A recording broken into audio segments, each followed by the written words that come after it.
covering all the news. Stay with 610 AM and 102.1 FM. Breaking news and stimulating talk. News Talk KVNU Logan. News Talk 610 AM and 102.1 FM. KVNU. It's now 5:05 on this Thursday afternoon. I'm Will Feelright with a check of our top local stories.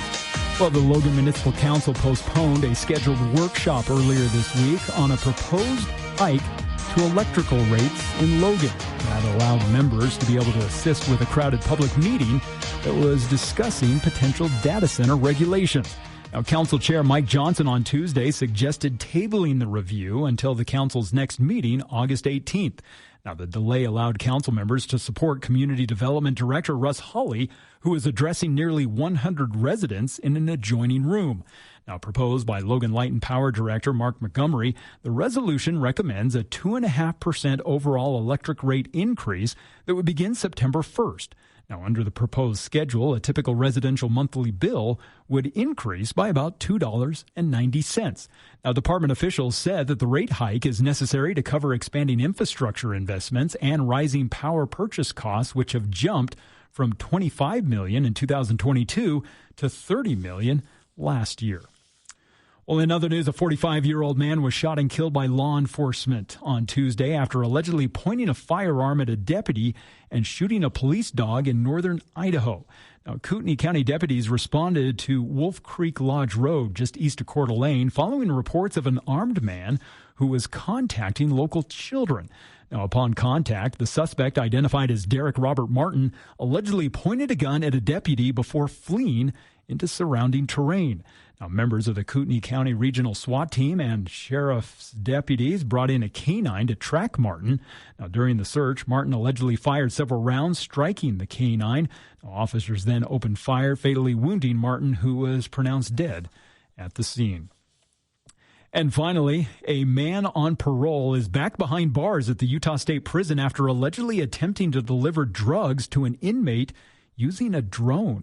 Alfred Faleu and inmate Joshua Bear are facing multiple charges, including distribution of a controlled substance. Now, surveillance footage from February showed Faleu launching a drone carrying suspected contraband near the Salt Lake City facility. Now, recorded phone calls later revealed that the drone lost connectivity and disappeared on prison property during the attempt. Now, a subsequent search of Faleu's home, vehicle, and electronic devices uncovered more than 150 packages of Suboxone, along with drone instruction manuals and search histories detailing long-distance payload deliveries without detection. Now, investigators noted that Faleu and also Bear previously attempted a similar drone smuggling scheme back in 2022. Well, the smoke and haze just not clearing up, as we're going to continue to see warming temperatures over the next several days, as we'll be down into the low 50s this evening. Tomorrow back into the mid to high 90s, and then a heat advisory going into effect for tomorrow through the weekend. It could bring triple digits again for Saturday and into Sunday. Another this hour brought to you by Cardall's Insulation. You know, if one bedroom feels like a sauna while another feels just fine, that may not be your HVAC system. It may be insulation. Yeah, Cardall's can help even out the temperatures throughout your home by taking care of the insulation around your home, garage, attic, just about anywhere. It's Cardall's Insulation. Call them today, 755-5012. And for KVNU News, I'm Will Feelright. A rule of thumb is if your air ducts look dirty, they probably are. Dirty ducts should be cleaned by a certified professional like John Hansen of the Duct Hunter. In a typical 6-room home, up to 40 pounds of dust, contaminants, and air pollutants are created annually, and this builds up in the ductwork. Dirty ducts may contribute to large health issues that can cause serious problems with people with respiratory health conditions, autoimmune disorders, or allergies. Don't risk it. Give the Duct Hunter a call, 770-4813, to clean out the dirty ducts in your home. Information and news you need. News Talk KVNU 610 AM and 102.1 FM. This is Cache County Fire District Chief Brady George. Due to ongoing fire dangers, fire restriction orders have been increased to Stage 2 restrictions. These include the following acts. Building, maintaining, attending, or using fire or campfire is prohibited, including charcoal grills, pellet grills, or ash-producing fuels. All other restrictions remain in place, including no smoking, except within an enclosed vehicle, trailer, or building, a developed recreation site, or while stopped in an area that is paved or free from dry vegetation. No cutting, welding, or grinding metal in areas of dry vegetation. No operating motorcycle, chainsaw, ATV, or other small internal combustion engine without an approved and working spark arrestor. No discharging or using fireworks, tracer ammunition, or other pyrotechnic devices, including exploding targets. Cache County Fire District urges all residents and visitors to use caution during outdoor activities. Preventing wildfires and protecting the beauty of Cache County is a shared responsibility. When something goes wrong at your home, you want someone you can trust, not a stranger from out of town. Canyon Plumbing and Heating has been Cache Valley's locally owned plumber since 2005. Our licensed technicians show up fast, treat your home with respect, and give you honest answers. From Preston to Avon and everywhere in between, we're your neighbors, and we're here to help. Call Canyon Plumbing and Heating at 435-881-6952 because home should always feel like home.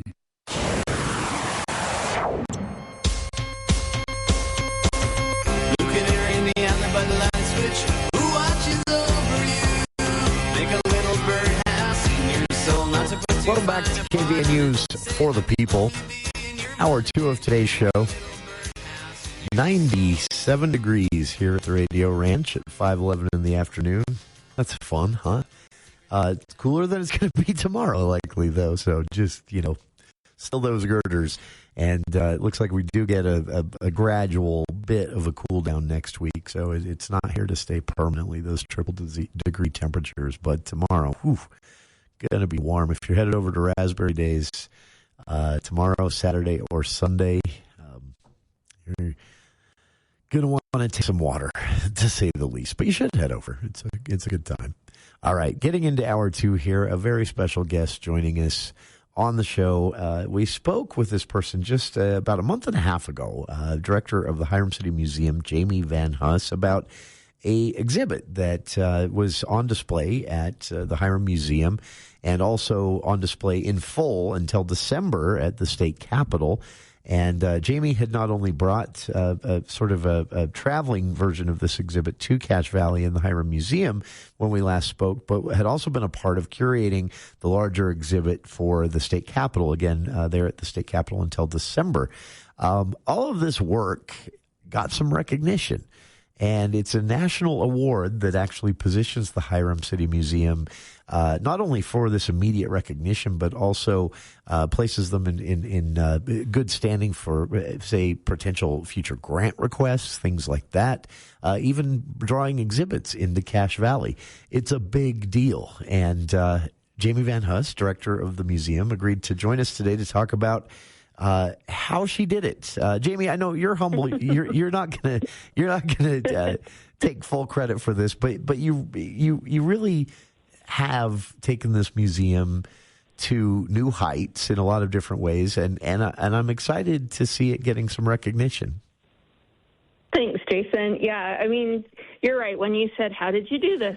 My first thought is, well, I just found a lot of really great people to work with. Fair. And I feel like, and I feel like I've said that before. Like, if I am really good at something, I think it's just, and sometimes I find people and sometimes they fall in my lap, which makes it just make you feel like you're headed down the right path when things are easy like that. But I have to say that I have when I started working here in 2013, there wasn't a lot of institutional memory. There was a really good foundation, but a lot of potential too.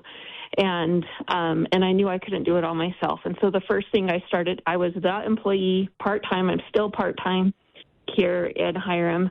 And I knew that I needed I needed to find the right people. And luckily, when I was hired, there was a board, and I still have an advisory board.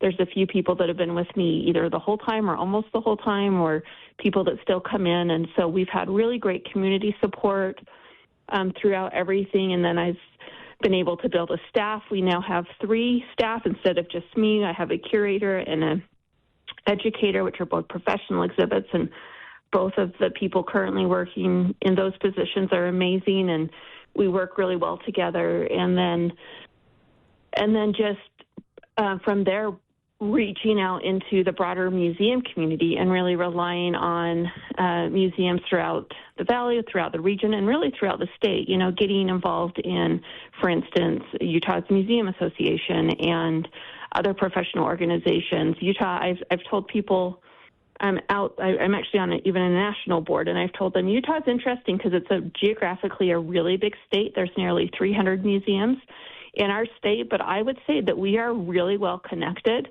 It's a very supportive and just a great group of professionals and volunteers who everything we do in museums is to teach and to serve our communities. And so you just get to work with, I feel like, what are some of the best people, in our state who have this very community-oriented framework that they base the stuff they do every day off of. And so I've just always been surrounded by really good people who have taught me how to leverage. And I feel like I'm a little bit of a Pollyanna. There's some opportunities that come before me, and I'm like, yeah, let's do it. And it's like, well, how are we going to do it? And I'm like, I don't know, we'll figure it out. And so, we'll find money, or we'll find a grant, or we'll find something. And that's kudos to my governing body, which is the Hyrum City Mayor Administration and City Council throughout the last 14 years, who have really supported. I feel like they've given me a long leash and let me, kind of aim really high. And knock on wood, so far, we've seen a lot of success and a lot of cool. We're currently involved in our 3rd Smithsonian project. It's a 5-year project. Wow. Mm-hmm. And that actually hasn't officially announced yet. Now I'm talking about it on the radio, but third one though is impressive. That is very cool. But we're able to be involved in some really great things. And like I said, I just have a really great team and some really good support. And so we shoot high. And so far, we've been able to accomplish some cool stuff. That is, and part of this, you mentioned this, but what intrigued me, part of this award, for listeners, a story about this via Rod Bohm at CashValleyDaily.com, but the American Association of Museums has awarded Jami Van Huss, Hyrum City Museum Director here, a professional award that is awarded not just for the work you do directly with the Hyrum City Museum and building that up, but maybe you can talk about this a little bit, but it also requires a recipient, a winner of this award, has to have also had an impact on the, quote, broader museum community in their state, right? Right. Yeah. And so I guess that's kind of like what I've been able to do, and again, been given this latitude to network and seeing from the beginning that this was more than I could do, So when I very first started working here, there was a lot to do, and I knew I couldn't do it. I was also, by the way, 9 months pregnant with my now almost 14-year-old daughter. That's a lot. And so I instantly called. I just finished my graduate work, so I knew about internships at USU. I called up to them. I had 3 interns I got hired in November, and by January we had 3 interns working here. Oh, wow. And they helped me just get a lot of things in order. And, I had a lot of public history experience, but no museum experience. And, the field services in Utah, and it's been a little bit of a roller coaster, but I would say that overall there's a lot of resources between the Utah Humanities, Utah Division of Arts and Museums, Utah State Historical Society, these different larger, and then the Utah Museums Association. There's a lot of conferences, networking, trainings, all these sorts of things. And so I was able, really very low or minimal cost, no cost, some of them. So I was able to jump into a lot of that and start networking really quickly. And I actually was asked to be on the Utah Museums Association board, and I've done that since 2019. I think it was right before COVID that I was put on that board, and I'm actually the vice president of professional development. And so we were really looking for a way for the Utah Museums Association to be have a bigger impact on people than just our annual conference, which, by the way, is coming up. If anyone's listening and is interested in Utah museums, it's coming up. It will be in Salt Lake this year. We're partnering with the Western Museum Association. It's September 22nd or 23rd through 26th. So utahmuseums.org if you're interested in that. But anyway, and so we started a program called Sites and Insights. And so we're in the 6th year of doing that now, where we go around to a different museum or cultural organization. We've gone to like art organizations. We've also, nothing's coming right to mind, of course, but anything that has to do with history, culture, art, those sorts of, humanities type things. And we go to the site, and then we learn something. Sure. And then we usually do a networking dinner after or something like that. And so that's a program that we started in 2019 at this brand new in-person program right before COVID hits. So that was awesome. That's how it went for so many people, right? Yeah. We were able to do like 3 of them, and then we did them virtually. And then coming out of COVID, we did them hybrid for a while, and that was kind of a little bit of lunacy. And now we're back to just an in-person meeting, and it's really we get really good evaluations, and it's fun. We go all over the state, and so that's something that I've been able to do. So basically, again, and I think my perspective is connecting the whole community, right? Exactly. Yeah, like my perspective as a small museum person up here in northern Utah. So much of what happens in Utah as far as decisions and money and stuff is right along the Wasatch Front. And so having the perspective I do of being, we've got all these great museums, all these great people, all these great communities. Let's find ways to connect each other a little bit better. Sure. And so we've done that, and it's really taken off. So that's a big thing that I've been able to help out with. That's really helped. I remember back in the day, Google pops up, the internet search becomes a household thing. We're all sort of, and I remember all these people saying, well, that's the end of museums and libraries. Right. Yeah. And we've seen, especially post-COVID, but we've seen the exact opposite happen, right? Exactly. And one thing that's really interesting is that, sorry, I was distracted for a second. Oh, no worries. Is the credibility of museums and libraries. We at the same time that this information is becoming available, the credibility of the information is also becoming less robust, right? When just anybody can put anything out there. And so that's one thing, and there's been studies, Colleen Dillon Snyder, if you want to look up Know Your Bone, it shows that the trust that people have in museums and cultural organizations is higher than literally anything else, more than newspapers, more than government officials, more than even like professors and things like that. Because museums are, what's so magical about being in a space and not just seeing something online is the connection to each other, the connection to a different perspective, the connection to a time in history, a connection to an art piece. There's just so many different things that come. We are real human beings, and I guess what I mean by that is like we are tangible things. We live in a world around other people and objects and ideas and memories, and that can't all be shared. That all can't be learned from and conveyed through a device. There's that connection.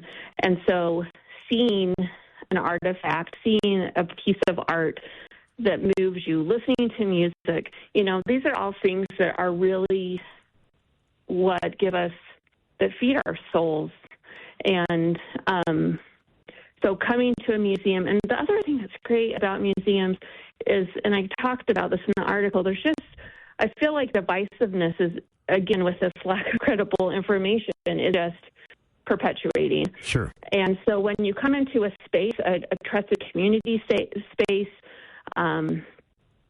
with local people and,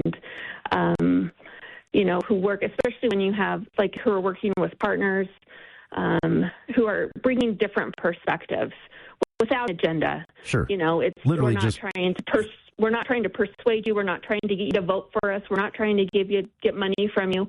We're just telling stories. Sure. Is what we're doing. And those stories are often told through photos and historical things that you can actually see and read for yourself. And relate to, right? Sure. And I feel like that's how, you might learn something from a different time period or a different culture or a different religion or something like that. And the way we teach in museums, it allows you to connect with that, be like, oh, well, I don't believe that, or I haven't heard that before, but I see where that, I see how that connects to something I believe or something I've learned or something I've heard. And then the opportunity to hear something from a different perspective, even sometimes like uncomfortable or hard things we might not have ever thought about. Sure. Because, you don't know what you don't know. And so right. coming and learning and, hearing somebody talk about their perspective or sharing their history or, I believe this because this happened to me. I think that's what we're missing in so much of this online and digital discourse that's happening. And so being in a place and being able to listen and be thoughtful. And that's the thing, too. It's like I said, we're not here, the things that museums present and exhibits and programming, we are not trying to convey a political message or a religious message or anything like that. We are just helping people learn something that maybe they haven't heard, help people be curious, help people build empathy, and just be really, truly what learning should be about. Sure. And an opportunity to do so in person, hands-on, with actual historical documents and photos. And go check it out, honestly, for listeners out there. A couple of different ways you can connect with the Hyrum City Museum. HyrumCityMuseum.org. You can also click Museum at Hyrum City's own website, HyrumCity.gov. You can find the Hyrum City Museum on social media, on Facebook. They provide updates there of upcoming events and more. And again, our guest has been director of the museum, Jami Van Huss, recognized nationally by the American Alliance of Museums for her professional work with the Hyrum City Museum and the broader museum culture here in Utah at large. And we have to mention this one last time in parting, Jami, the Big America 250 exhibit that you worked on, on display at the state capitol until December, right? Mid-December? Yep. Through December. And there's actually two, because I do want to give a real quick plug to the new Museum of Utah. If you haven't made it down to Salt Lake, it's a brand new building up on the Capitol campus, the Museum of Utah. It's open 7 days a week. It's free to the public. It's an amazing museum. It has 4 different galleries. And they've really done, I feel like have set the bar for how museums should share history in a very inclusive and in a very thoughtful way. And then there's a gallery. There's one temporary gallery that we created an exhibit for that they hired me to create called The Past is Personal, which was there's actually two 250 exhibits. There's one on the 4th floor of the Capitol that will be there till December, which is the Utah 250 exhibit. Okay. And then there is The Past is Personal at the Museum of Utah. That will be there until the spring. And there are some I made sure there's some Cache Valley faces in that exhibit. So nice. if you go and see that, make sure you see who you can find. But that exhibit focuses more on the concept of commemoration, why we remember, who we remember, what we remember. And then it focuses on the work the Utah Historical Society has done to work with the Peoples of Utah to do the Peoples of Utah project from 1976 up to the current Peoples of Utah Revisited, and how they have actively worked with communities. And so this being Fair and Rodeo Week, one of the communities I highlighted is Rodeo Queens, and there is a Cache County Rodeo Queen or two in that exhibit. So very people nice. should go take a look. Yeah. Very cool. This is, Jami, always a pleasure to have you join us, and it is, really fun to be able to talk about so much going on at the Hyrum Museum. Many Hyrum residents will remember a time when this was just a kind of a quiet thing you could walk through in about 3 minutes, and now it's built into something much larger, and with its own space there in the same building as the Hyrum City Library. Please go check it out. Again, find them on Facebook, Hyrum City Museum on Facebook.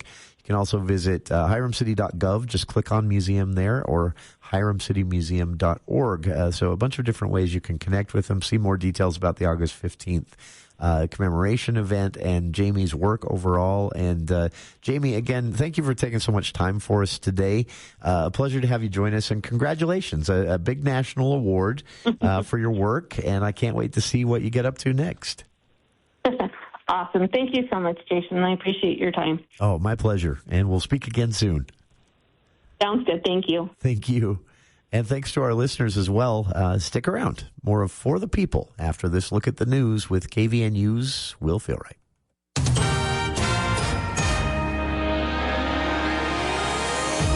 Well, thank you, Jason. Emergency personnel responded to a single vehicle crash in Logan Canyon yesterday afternoon, safely assisting the driver from the vehicle. Now, multiple crews were dispatched to the scene along Highway 89 right near milepost 478 in the Bear Hollow area just before 3 o'clock. Now, the car had went off the roadway and down a hillside before coming to a stop, partially suspended above the Logan River. Now, upon arrival, firefighters helped the vehicle's lone occupant out of the automobile. First responders then evaluated the driver for potential injuries at the scene before releasing him without having to transport him to the hospital. Now, no other vehicles were involved, and the cause of the crash is under investigation. Turning to other news, a 27-year-old man arrested earlier this week after allegedly assaulting an off-duty police officer who was attempting to break up a domestic violence incident in West Jordan last month. Dallas James Broadhead was booked into the Salt Lake County Jail on suspicion of assault of a peace officer and substantial bodily injury, both third-degree felonies. Now, according to an arrest document, the incident occurred back on July 9th after the off-duty officer had drove Broadhead's fiancée home from a concert. Now, upon learning that a domestic altercation involving a child had broken out inside the home, the officer entered to try to separate the parties. Now, after identifying himself as police, the victim was pushed out of the house and attacked in the driveway by Broadhead and a second unidentified suspect. Now, the off-duty officer was punched, kicked, and had his wrist stomped on. Now, doctors later evaluated the officer, who reportedly suffered 2 fractured wrists, a fractured rib, and a concussion. Meanwhile, Broadhead is being held without bail. And finally, Governor Spencer Cox announced this week that Utah had earned the top ranking on the National Independence Index during a keynote address that was held at One Utah Summit. Now, the index, which is published by former Vice President Mike Pence's organization called Advancing American Freedom, evaluated all 50 states across 29 metrics categorizing life, liberty, and the pursuit of happiness. Now, in addition to Utah securing the overall number 1 spot, we also top the individual metrics when it comes to volunteerism, job growth, and marriage rates, along with the pursuit of happiness. Now, Cox told state business and community leaders gathered at Southern Utah University on Tuesday that Vice President Pence called him directly, telling him that the rest of the country needed to be more like Utah. Now, addressing the crowd, Cox credited the recognition to the character of everyday Utahns rather than public policy alone. He described residents in Utah as being builders dedicated to improving their community. Well, we're going to continue to see the smoke and haze in the valley for at least still a couple more days, as temperatures tonight going to be dropping into the low 50s. Tomorrow, warmer weather as we're going to be in the mid to high 90s as a heat advisory will go into effect heading into the weekend when we could see possibly triple digits. Doesn't look like we're going to break any records as the record for the weekend, 103. Let's hope we don't get that hot. That was set back in 1940. So it would have to be really hot to break that record, but it could be close to a record possibly for the weekend. And weather this hour brought to you by Firehouse Subs. They team up with KVNU each week to recognize heroes in our community like Travis Hansen. He and his coworker, Hayden Jepson, were mowing lawns when they found a stray dog wandering the highway near Ridgeline High School, and after chasing the animal for several miles, they were able to catch it and reunite it with its owners. To say thanks, we gave both of them a $40 gift card to Firehouse Subs. And I'm Will Feelwright for KVNU News. ABC News, I'm Wayne Cabot. Unfriendly skies in 9 states affected by a total shutdown of airspace. Systems going offline for reasons we still don't know. ABC News transportation reporter Sam Sweeney. Well, this was a radar and a frequency outage at one of the largest air traffic control centers. This is called Minneapolis Center, but it handles the air traffic over several nearby states. We're talking more than 330,000 square miles. Systems are returning with delays. The court case is on hold for a man authorities say confessed to starting one of the Spokane wildfires that destroyed more than 800 homes. His attorney is asking for a mental health evaluation. Prosecutors say he admits to starting at least 25 other fires last year. Olympian David Hearn, accused of vandalizing the reflecting pool, can take a victory lap now. A federal judge today dismissed the criminal case with prejudice. And that decision means the government cannot charge him again later if it would want to. This is ABC News. Did you know you can cut your Rocky Mountain power bill by 40 to 50% without a single solar panel? With the new time of use rates, power is 4.5 times more expensive in the evening, but cheap during the day. At Greenbox Solar, we install smart home batteries that charge up when electricity is cheap, then power your home during peak hours. Solar is totally optional and can be added in the future, but savings are guaranteed. Drop by Greenbox Solar's showroom in South Logan to see the hardware for yourself. Visit our website at poweredbygreenbox.com. Comfort isn't something you should cross your fingers and hope for. It should be guaranteed. That's why at Canyon Plumbing and Heating, our membership plan gives you true peace of mind. For less than $10 a month, you get priority scheduling, discounted rates, and system checks twice a year, so your home stays safe and comfortable. Protect your home, protect your comfort. Call Canyon Plumbing and Heating or visit canyonph.net. Canyon Plumbing and Heating, comfort made easy. This is Chris White, local manager at Valley Recycling. Every day at our clean and friendly yard, we take in your recyclables and pay you cash. We pay for aluminum cans and other metals. We take your old cars, appliances, copper, brass, aluminum, and steel. Just drive in, drop it off, and get paid. And if you need help cleaning up your recyclables for commercial, industrial, or on the farm, we can help with our fleet of trucks and containers, offering the best pricing for all your metal recycling.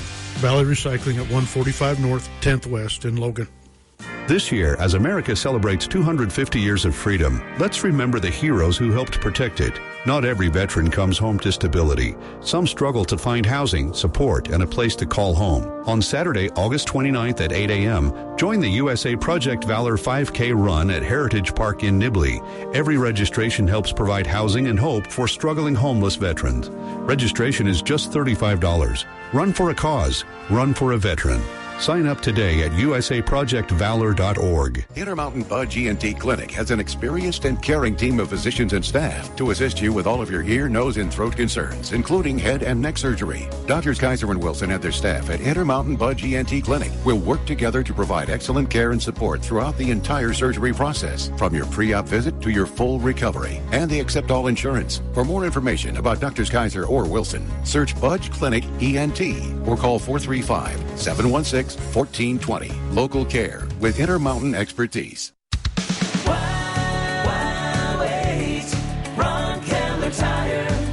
Ron Keller Tire has tires for your boat, cattle, ATV, dump, fifth wheel, and RV trailers. We stock thousands of quality trailer tires at prices so low, you might just buy an extra. Need tires for your car, truck, van, SUV, tractor, baler, loader, UTV, harvester, semi, bale wagon, pivot, Steiger, spreader, milk truck, backhoe, swather, dump truck? Wait, maybe it's easier to just say Ron Keller Tire has tires in stock for all your needs. Why wait? Ron Keller Tire. Why wait? In Logan, Preston, Malad, and Tremonton. Hi, I'm Courtney Gregory with American Family Insurance. What I love most about Northern Utah is the people. Neighbors helping neighbors and friends supporting friends. That's exactly how we approach insurance. We're local, accessible, and committed to protecting your families, homes, and businesses.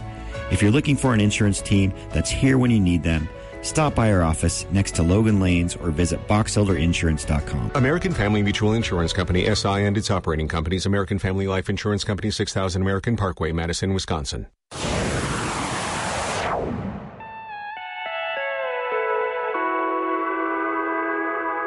After all the bars are closed, tell me where you want to go. Welcome back to KVNU's For the People. Holding steady at 97 degrees here as we near 6 o'clock. That's pretty warm. I hope it cools down before I have to go to bed tonight. I'm gonna be grumpy tomorrow for the movie show. Andy Morgan joining us tomorrow on the program for another extended For the People movie show. We got a full 2 hours of Andy last week. Not sure we'll get the full 2 hours again tomorrow, but more than an hour. Because there have been a lot of movie announcements and some pretty interesting movie news. We'll get to that tomorrow on the program. Wrapping up today's show, this funny thing happens. So we live in Cache Valley. Utah State University is right here in our backyard. There's some amazing research going on up there at all times. And having, a handful of scientists and researchers who are also teaching at the university in your phone and the ability to just text them is a great way to plan a radio show sometimes. But what happens occasionally is no one's available, but yet they're excited about the research. So I have to tell you this funny story about a serious topic. I reached out to some folks who would know the answer and said, hey, why are we seeing two very large fires here in Utah, just kind of hover at 15,000, 20,000 acres, 36,000 acres, whatever it might be. And then this one night comes along. It's not particularly windy, at least not more than the other nights. But we wake up the next morning to headlines about this fire doubling, tripling in size. What's up? And man, was I sent a mountain of answers in the form of research. I read through as much of it as I could. The short version is that scrub oak out there on those hillsides in central and southern Utah is really parched. And the drier that scrub oak gets, the better it catches fire, the faster it catches fire.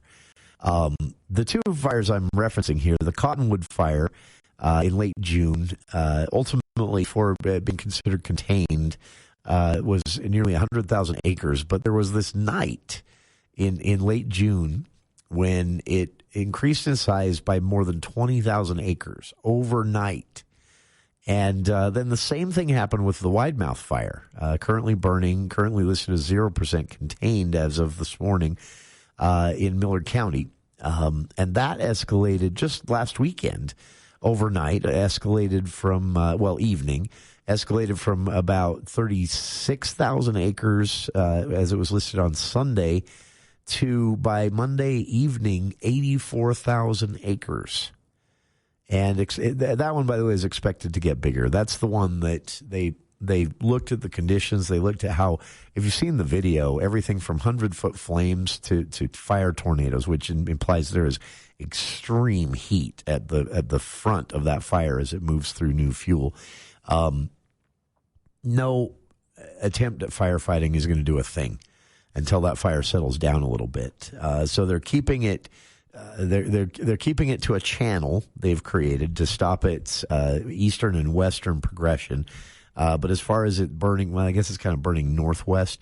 As far as it burning forward, there isn't much they can do about that until weather conditions change, humidity goes up, heat goes down, something like that. A massive rainstorm comes through, and there is some prediction that that our monsoonal sweep might be coming back for a second round soon. Otherwise, they just have to let this burn and hope it goes nowhere they don't want it to go, because the fire is that big.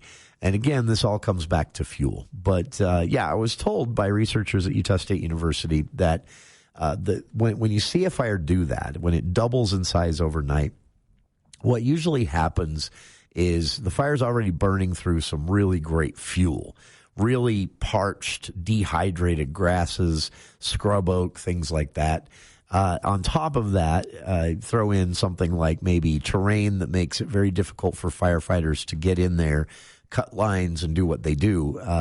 And so it either takes them longer to get in, so it's not worth even going, because by the time you're finished halfway up that hillside, the fire's already a mile down the road.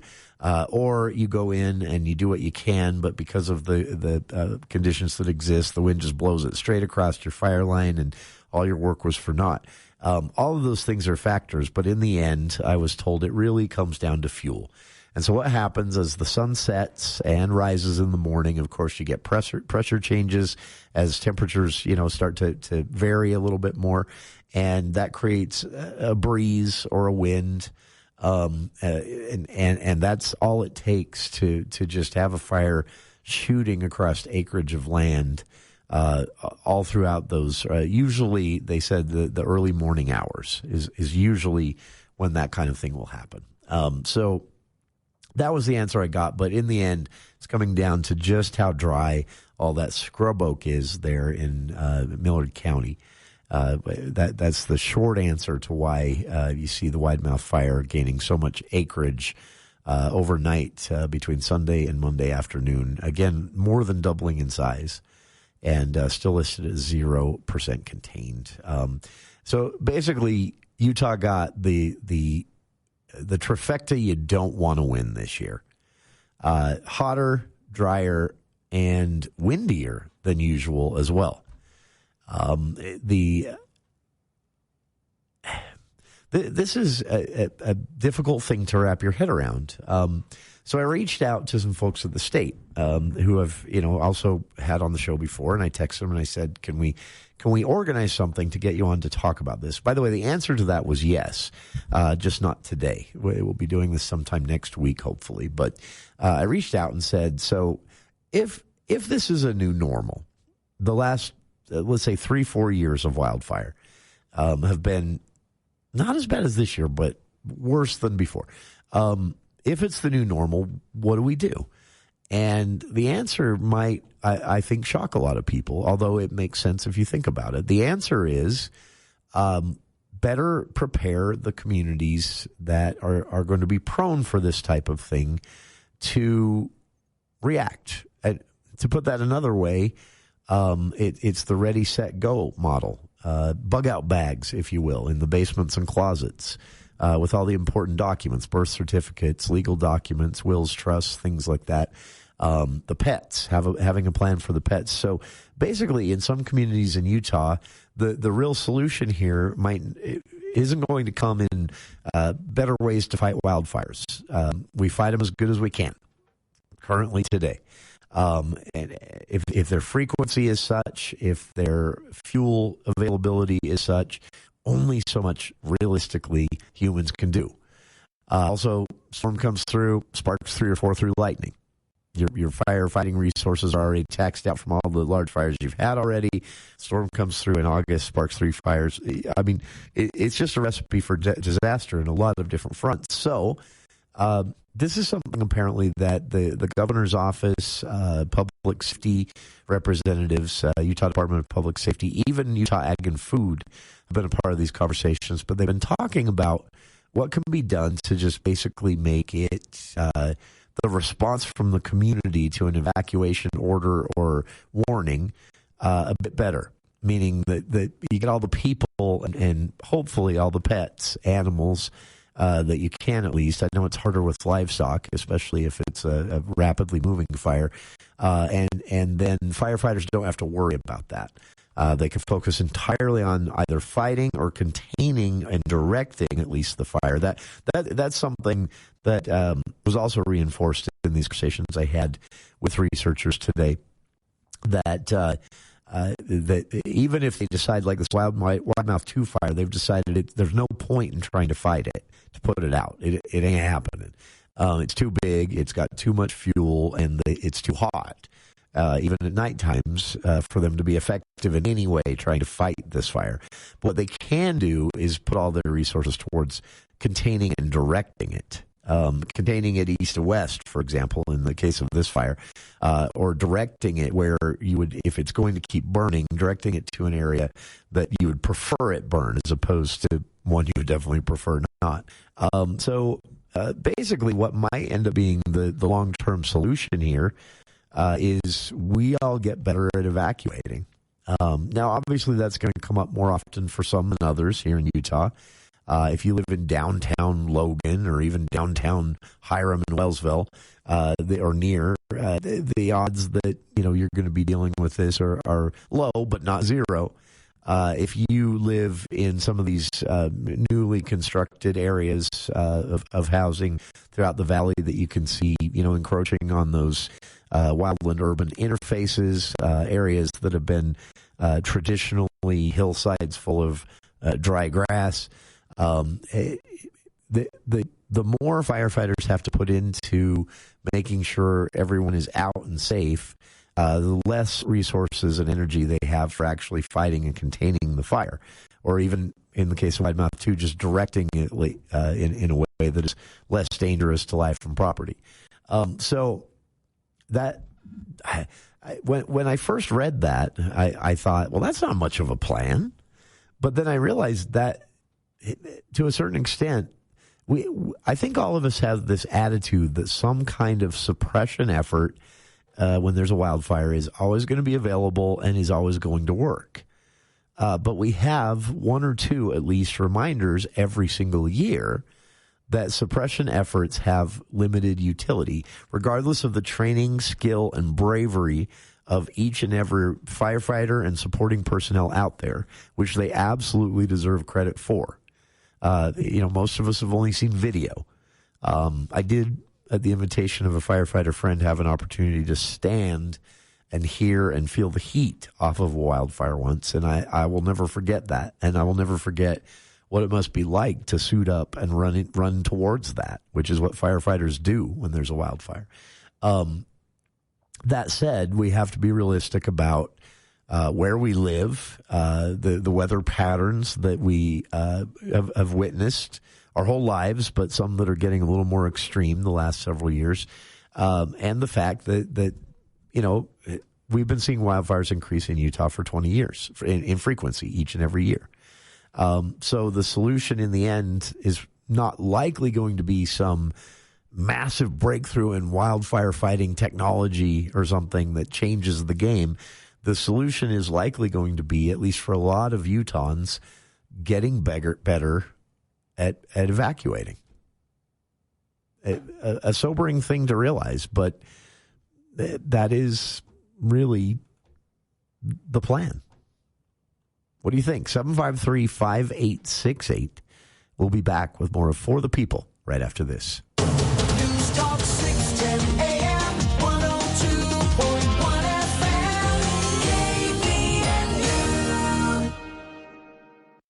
This is Cache County Fire District Chief Brady George. Due to ongoing fire dangers, fire restriction orders have been increased to Stage 2 restrictions. These include the following acts. Building, maintaining, attending, or using fire or campfire is prohibited, including charcoal grills, pellet grills, or ash-producing fuels. All other restrictions remain in place, including no smoking except within an enclosed vehicle, trailer, or building, a developed recreation site, or while stopped in an area that is paved or free from dry vegetation. No cutting, welding, or grinding metal in areas of dry vegetation. No operating a motorcycle, chainsaw, ATV, or other small internal combustion engine without an approved and working spark arrestor. No discharging or using fireworks, tracer ammunition, or other pyrotechnic devices, including exploding targets. Cache County Fire District urges all residents and visitors to use caution during outdoor activities. Preventing wildfires and protecting the beauty of Cache County is a shared responsibility.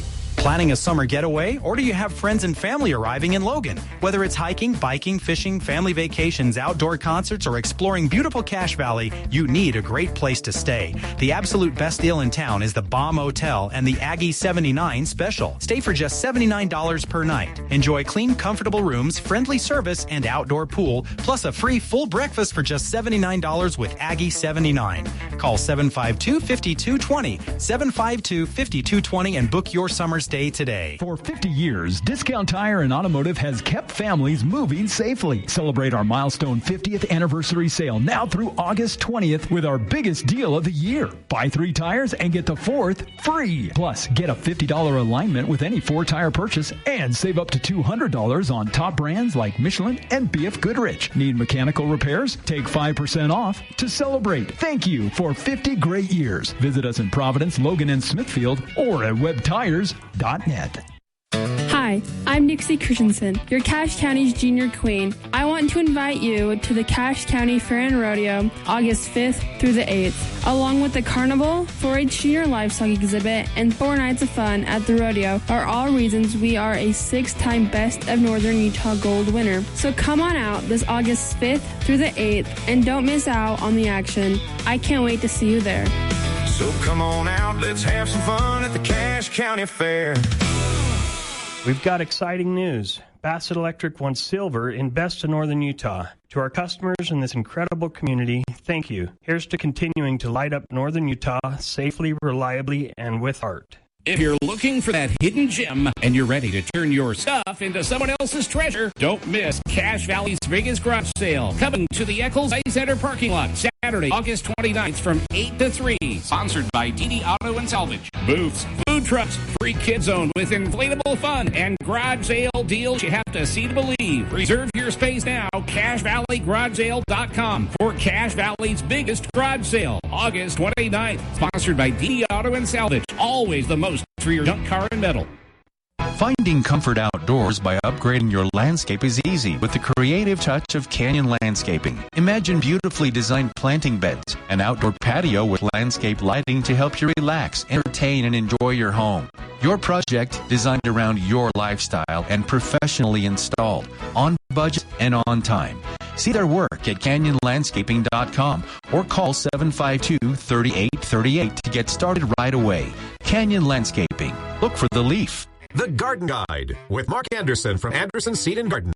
So I bought this house in January. I have the worst lawn in the neighborhood, and I feel terrible. It's a lot of weeds. I was just listening to you talk about right now is a great time to plant grass. Yes, my game plan would be spray for those weeds. We can kill 98% of your weeds with one application, and then seed right after that. The Garden Guide, Saturday mornings at 8 on News Talk KVNU.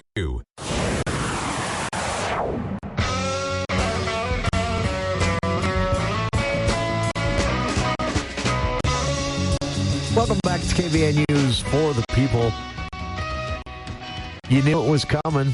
Matter of time only. The Dirty Soda Wars.